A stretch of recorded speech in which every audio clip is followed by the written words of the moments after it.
Welcome to HHH, the podcast where we talk about those horrible humans in history.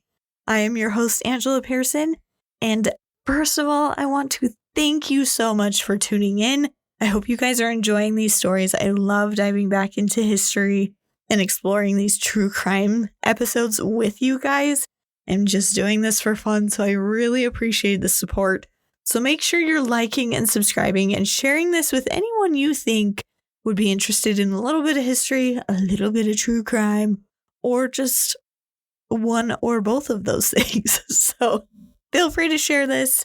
And also, I would love to get any suggestions you have for a horrible human in history.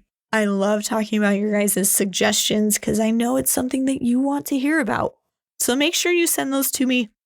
You can send them through any of my social media accounts, Facebook, Instagram, whatever, or just comment on this episode, and I will make sure that we get that person covered. So today, we are actually going to be doing something a little bit different than normal. Normally, we focus on one or two specific people and why they are horrible humans in history. But in honor of the Day of Love coming up this week, we are going to talk about an event that took place on that day. So today, we will be exploring one of the most infamous moments in organized crime history, the St. Valentine's Day Massacre. It's a story of power struggles, revenge, and the brutal world of Prohibition-era Chicago. I'm going to tell you about the events leading up to this grisly crime, the massacre itself, and its aftermath. So grab some popcorn because we are talking about a story that could come straight from a mobster movie today.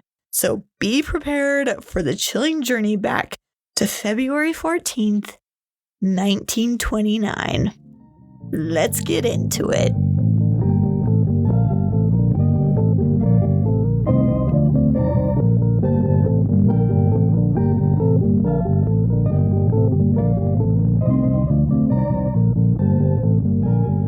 To fully understand the St. Valentine's Day Massacre, we actually need to do a little bit of background work and look at the volatile world of the 1920s in Chicago.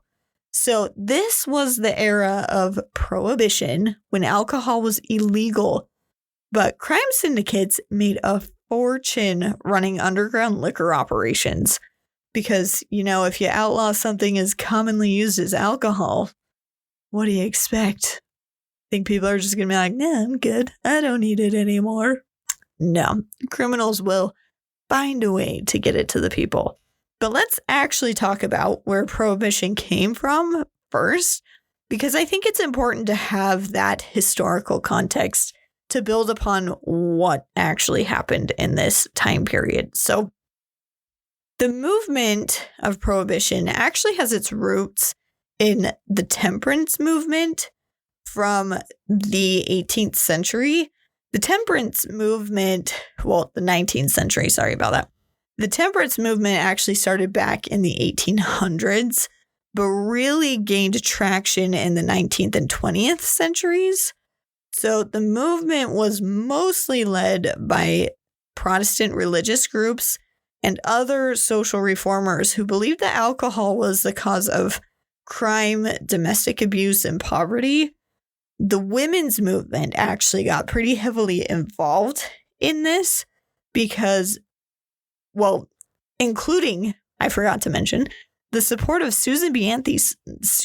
Anthony actually really supported this movement because it was believed that alcohol was the main cause for men to be abusive to their wives. So a lot of women's movements got behind this and fully supported it. which, it's hard to argue against because it does often play a role in that. Because, obviously when you're drunk, you typically behave in a rational and logical way, right? And I'm not saying that abuse doesn't happen without alcohol, but a lot of times it can be involved. So I could see why the women's movement would get behind that. And many people believed that if you could make alcohol illegal, then crime rates, abuse, and all the ills of society would just magically go away. We know that's not the case, but history is, hindsight's 20/20, right? But they genuinely believed if they could get rid of alcohol, all of society's problems would go away. They even blamed alcohol for people being late to work or being lazy, and they thought that would also go away if they were able to pass laws against alcohol. So the push to make alcohol illegal was so strong that in 1919, the 18th Amendment to the U.S. Constitution was passed, prohibiting the manufacture, sale, and transportation of alcohol. The Volstead Act was then enacted to enforce this law, officially launching Prohibition in 1920. Now, fun fact, a lot of people don't know this, but the United States wasn't the only country that passed this kind of law. Canada, Finland, and Norway also passed laws banning alcohol around this time too. So it wasn't just a bunch of people in the United States pushing for this. There was other countries also pushing for the same laws. So just fun fact. But while the intention to reduce crime and social problems was what they were going for, what do you think actually happened? I'm sure you can guess. Obviously, the effect was quite the opposite. Crime rates skyrocketed because you suddenly made something that was legal illegal. Weird. So instead of eliminating alcohol, Prohibition created a vast black market controlled by organized crime. Shocker. I know, that's going to be a shocker to everybody. So illegal bars are also known as speakeasies, popped up everywhere. Speakeasies were often hidden behind secret doors that could look like bookshelves or, whatever they wanted, basically. Secret doors, like in movies. And it was kind of cool, I'm not going to lie. But you could only get into these speakeasies if you knew the correct password. And a lot of illegal gambling also happened in these speakeasies, and other activities like drugs and those kinds of things went down there too. The booze in these illegal bars would come from bootleggers that smuggled the liquor across the country. Now, gangsters like Al Capone built criminal empires by controlling the alcohol distribution, which, don't worry, we are going to talk more about Al Capone and go a little bit more in depth on him in just a couple of minutes. So in cities like Chicago, law enforcement was very frequently corrupt, and they would turn a blind eye to the booming bootlegging industry because I guarantee that they also enjoyed a drink every once in a while. So why wouldn't they want to turn a blind eye to that? So with so much money on the line, rival gangs fought furiously for control over that liquor trade. And we had a couple main players in this rivalry and these gang wars. And the main players in our story are Al Capone and Bugs Moran. Now, these two mob bosses were at the very center of Chicago's underground economy, and their rivalry would soon lead to one of the bloodiest incidents in organized crime history. So at the heart of this underworld, Al Capone, he was a notorious crime boss of the Chicago outfit, had his rival George Bugs, that's his nickname, Moran. He was the leader of the North Side Gang. So these two had been at odds for years, fighting over territory, bootlegging, and power. So let's let's talk a little bit about each of these men. So, Al Capone, let's see. Al Capone was born in Brooklyn in 1899 to Italian immigrant parents, and Capone got involved in crime at a very young age and joined various street gangs. His big break actually came when he moved to Chicago in the early 1920s at the invitation of the crime boss Johnny Torrio. Torrio saw potential in Capone and actually started mentoring him in the art of organized crime. I mean, what parent wouldn't be proud of that? Like, you saw potential in my kid and made him a crime boss. Thank you so much. Jeez Louise. Saw potential. Sorry, it just makes me laugh that the potential was to become a crime boss. It's just crazy. Anyways, so Capone was mentored by Torrio, and he was mentored specifically in the booming bootlegging business during Prohibition. Now, when Torrio was nearly killed in an assassination attempt in 1925, he actually decided to retire and left the Chicago outfit in Capone's hands. So that's how Capone actually gained control of the Chicago outfit. From there, Capone expanded his empire, taking control of speakeasies, illegal breweries, and gambling dens. And he basically ruled Chicago with an iron fist, using bribery, intimidation, and violence to eliminate his enemies. By the late 1920s, he was making an estimated $100 million a year. Now, that is astronomical for the 1920s. To give you an idea of how much that is, in today's money, that's about, let's see, how do I say this? $1,578,025,000. That's how much that is. Over $1 billion a year. But his rise to power wasn't without obstacles. Obviously, there were rival gangs constantly trying to take him down because he's making $1 billion a year, basically. And one of his biggest threats was a man named Bugs Moran, and he ran the North Side Gang. So now let's shift our focus to this other key player in this deadly feud. So George Bugs Moran was born in 1893 to French immigrants in Minnesota.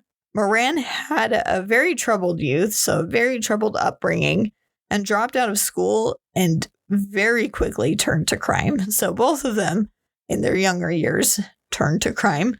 And he actually earned his nickname Bugs because people thought he was a little bit crazy. Like, he could fly off the handle at any time. And at the time, the term for being a little crazy was buggy. So they called him Bugs because they thought he was a little crazy. So, fun fact about his nickname. I don't know how he was okay with that because it sounds like an insult to me, but whatever. As a teenager, he was arrested multiple times for theft and robbery, and seeking greater opportunities in the underworld, because why not? Moran eventually made his way to Chicago, where he joined the North Side Gang under Dean Bannon's leadership. Dean O'Bannon's leadership. Sorry, I forgot the O.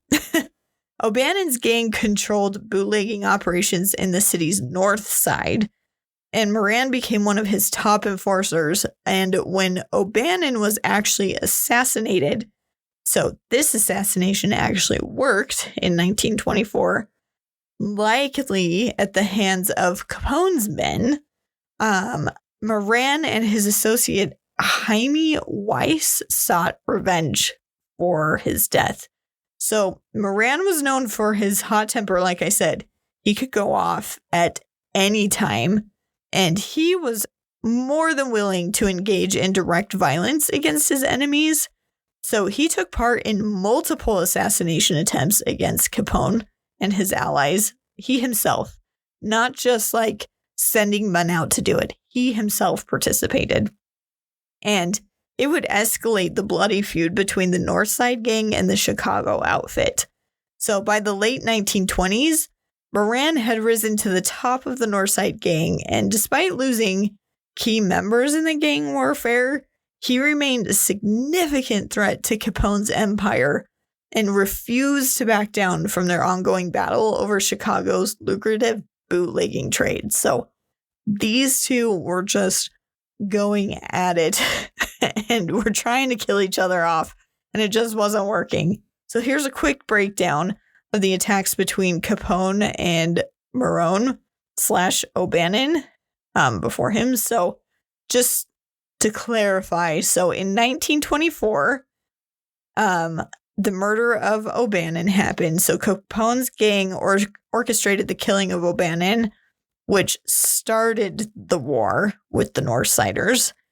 In 1926, so 2 years later, there was a drive-by shooting on Capone.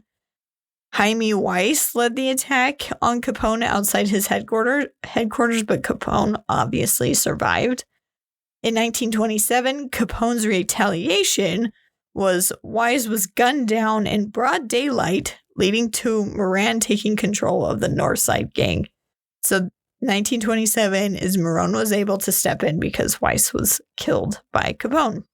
In late 1920s, Moran strikes back to get even with Capone. So Moran's men attempted to assassinate Capone multiple times, including bombing his business. So these guys are not messing around. And this constant power struggle is what would set the stage for the story that we're going to talk about today, the St. Valentine's Day Massacre. And that attack was so brutal, it crippled Moran's operations once and for all.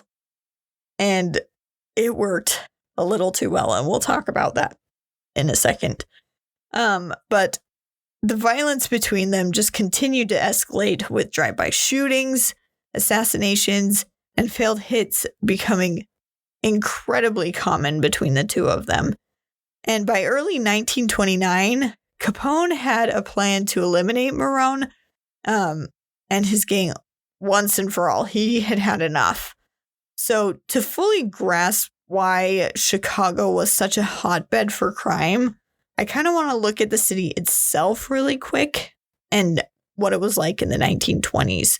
So Chicago was a really rapidly growing metropolis filled with immigrants searching for opportunities. And if you notice, both Moran and Capone had immigrant parents. So they were very familiar with this. This was a comfortable place because it was a city of immigrants.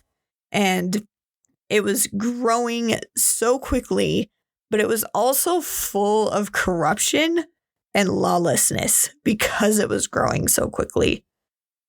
And politicians and law enforcement often were being paid off by the crime lords, so they were in the pockets of either Capone or Moran or whoever was paying them the most. So it allowed for the bootlegging and gambling operations to really flourish. And like I mentioned, the city was divided into gang territories, and there were more gangs than just Capone and Moran. They were just Moran. Sorry, I keep saying Moran. It's Moran. I am so sorry. I'm just Capone and Moran just rhyme. Sorry. So Moran. So there were more gangs than just Capone's and Moran's gangs. There were a lot of different gangs. It was just Moran's and Capone's were the biggest ones that people didn't really want to mess with. So there were always just deadly battles for control happening. And despite the violence, Chicago was actually a city of innovation and culture too. They had a lot of jazz clubs, and in the speakeasies, they played a lot of jazz. The rise of the film industry made it a huge hub of entertainment. And beneath all of this glitz and glam, though, the city was controlled by this organized crime. But a lot of people were just willing to overlook the violence and the dark underbelly of Chicago. As long as they were able to get their booze and their jazz, they were totally fine. So that's kind of the atmosphere that we've got going on.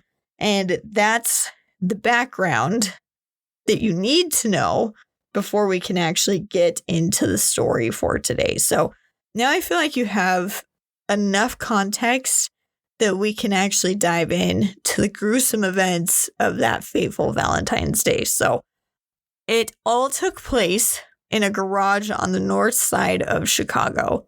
It's just a normal average February 14th. So this is February 14th, 1929, just a normal average day. And the address of the events was 2122 North Clark Street in Chicago, Illinois. And it's a warehouse that was located in the Lincoln Park neighborhood on the north side of Chicago. So this was a known hangout for Moran's men. They were supposed to be meeting about buying some illegal, and I forget if it was whiskey or rum. It was some kind of alcohol that they were meeting to discuss on how to purchase it, how to get it there, how to transport it, all of that kind of stuff. Anyways, Bugs Moran was going to be meeting all of his men there to discuss this purchase and how they were going to pick up the booze. So the men that were there at the time was Albert Kachalik. It was Moran's brother-in-law and second in command. Adam Heyer, the gang's bookkeeper and business manager. Albert Weinshank, who managed cleaning and dyeing operations for Moran. Frank Gusenberg, who was a gang enforcer, and Peter Gusenberg, who was another gang enforcer. And then there were two other men that were there. Richard Schwimmer, who was a former obstetrician who became a gambler, and that's how he became associated with the gang. So he was actually a gambler and was just there hanging out. He wasn't actually a part of the gang. And then John May, who was an occasional mechanic for the Moran gang. So the last two men weren't even a part of the gang. It was more of a wrong place, wrong time kind of situation. So those are the men that are actually in the warehouse. Notice I did not mention Bugs Moran in that list. He was not there at the time. It was just these men that were there. And one of these men, I'm trying to remember for sure who it was.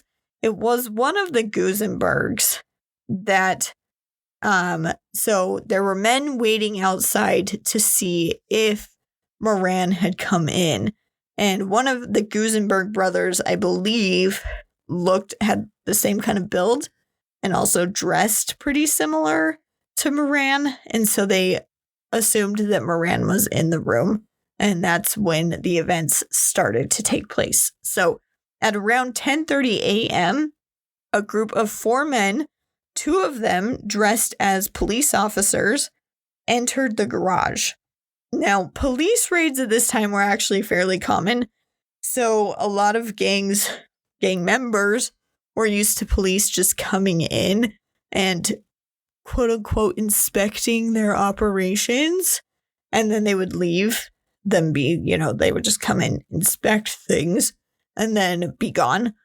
So his men were thinking this was just another routine police raid, and complied with everything that the officers were telling them to do.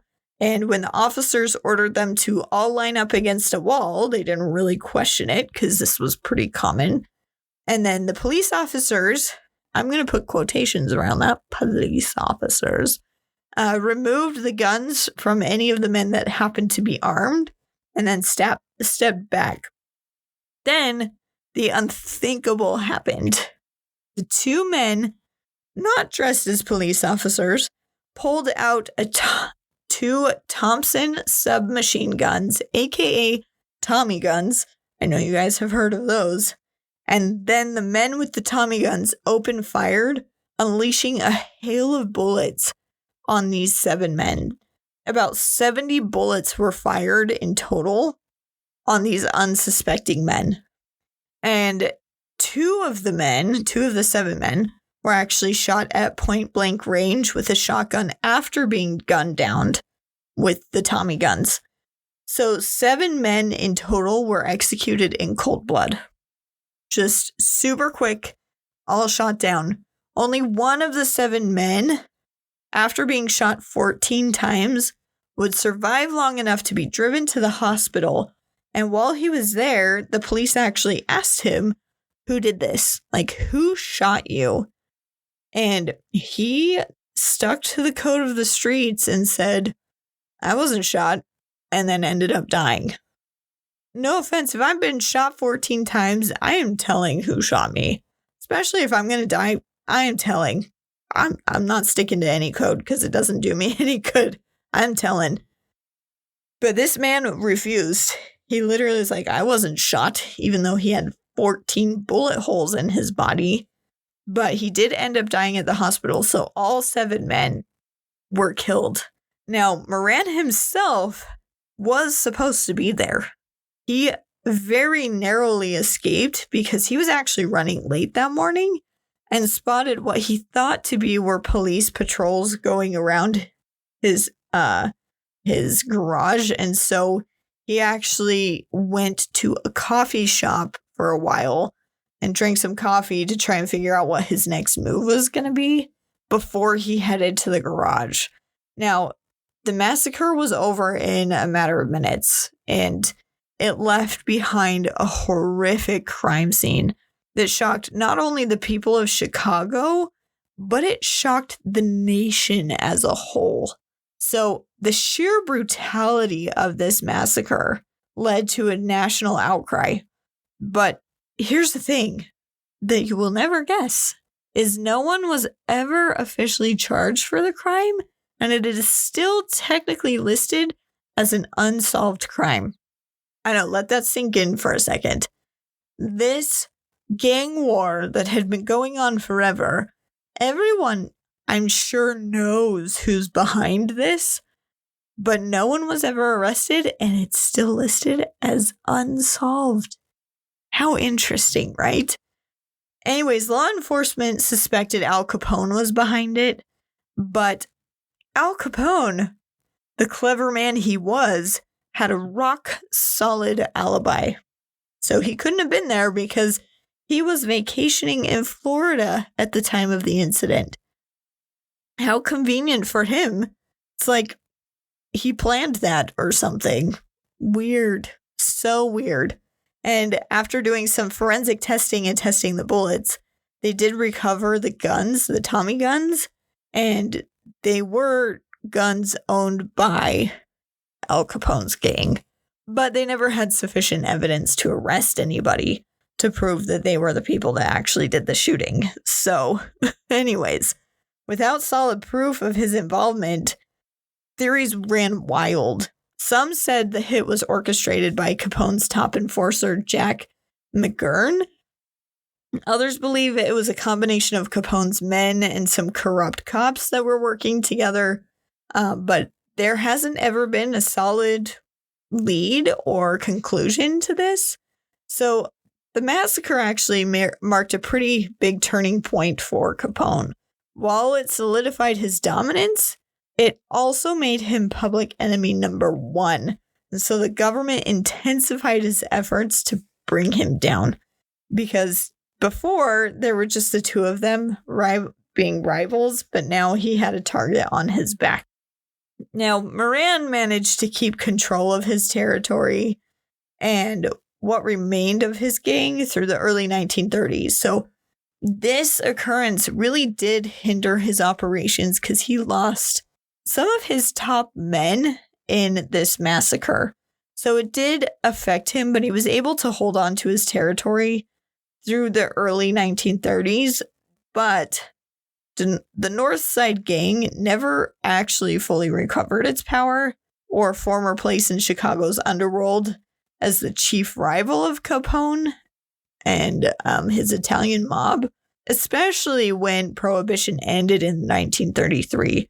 That was really a killing blow for a lot of these gangs, because without the profit of illegal booze, it was really hard to keep operations going. And Moran eventually left the area and quit the gang life entirely. But don't worry, he still lived a life of crime. He would go back to committing just petty crimes such as mail fraud and robbery. So he wasn't into the gang life anymore, but he was still into that crime life and loved it.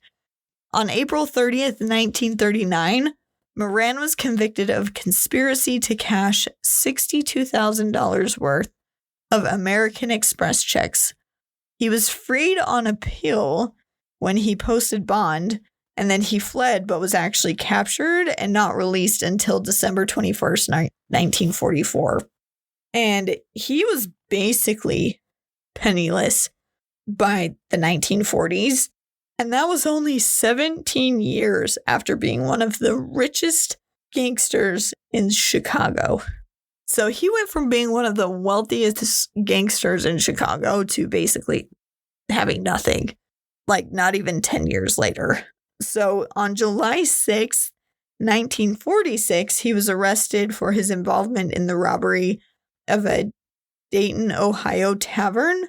And on June 28th, 1945, he received a sentence of 20 years.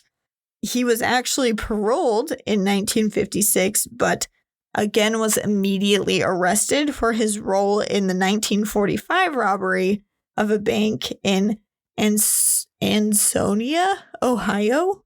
He was found guilty of that one in 1957 and sentenced to 10 more years in prison.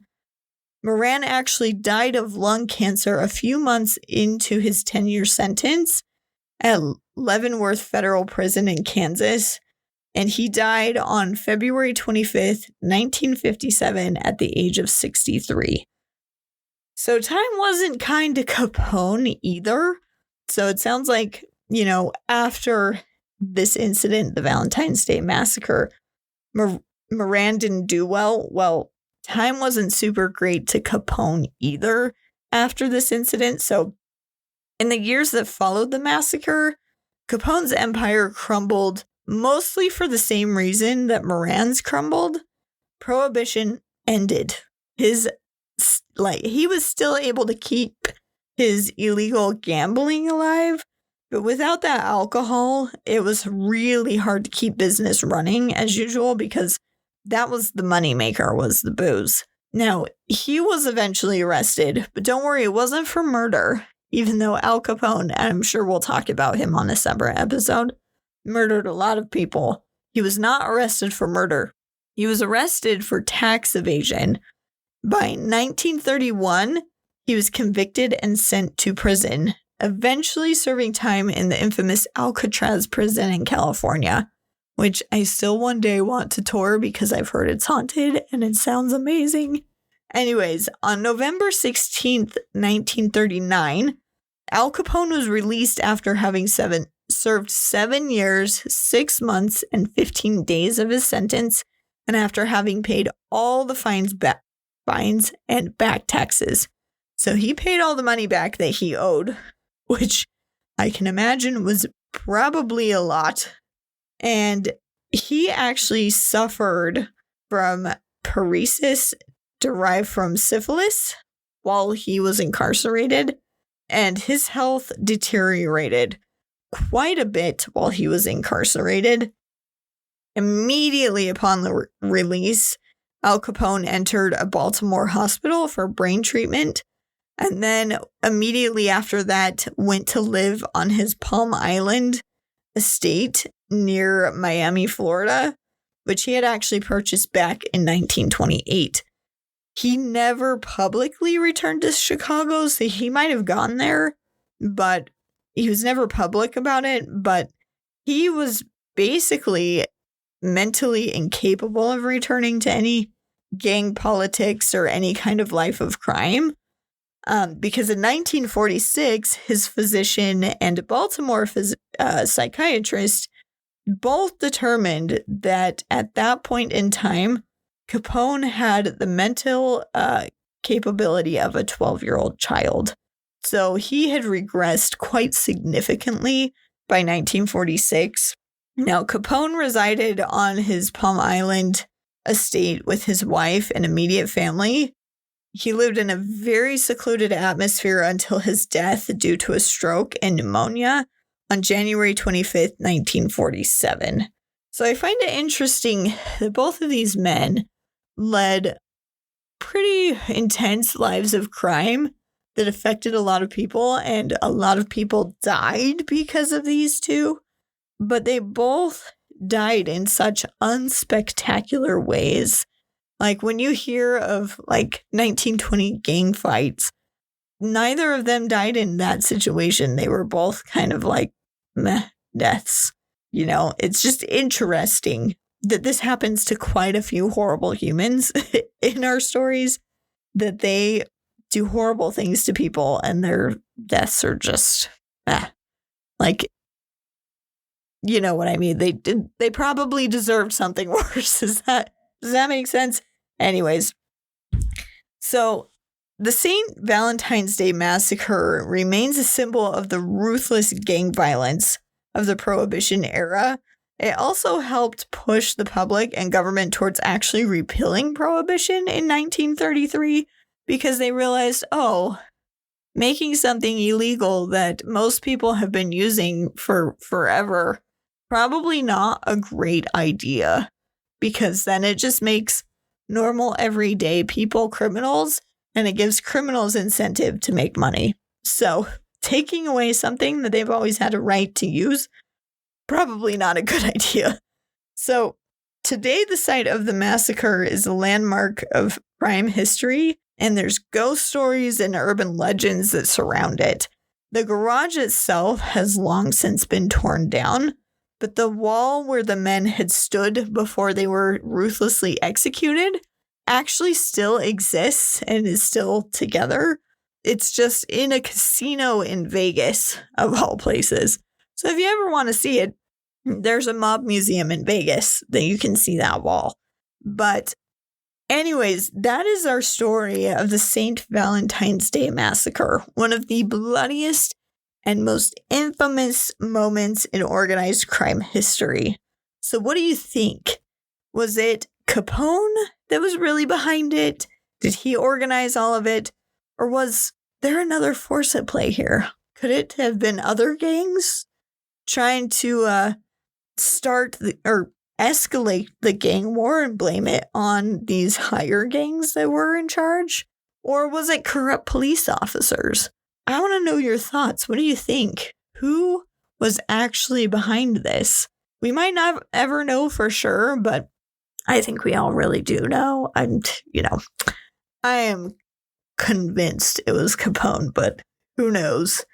And I didn't mention this, but Moran literally called Capone out. He's like, there's only one man that would kill like this, and it's Capone. And then Capone responded in a mocking tone, like, there's only one man who would kill like that.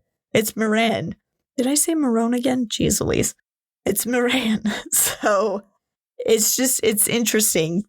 It was Capone. It was Capone. I'm just going to say it. It was Capone. Anyways, if you enjoyed today's episode, be sure to subscribe. Make sure you leave us a review, share this with your friends, and let me know if you have any suggestions by sending me a message on Facebook, Instagram, or even just leaving a comment. I want to know if you want to hear about anybody. And next week, we are going to be talking about someone you have probably never heard of, but their story is going to give you the heebity-jeebities. We are going to talk about a killer from Spain. Her name, and I'm probably going to butcher this, is Enriqueta Martí. She was born in 1868.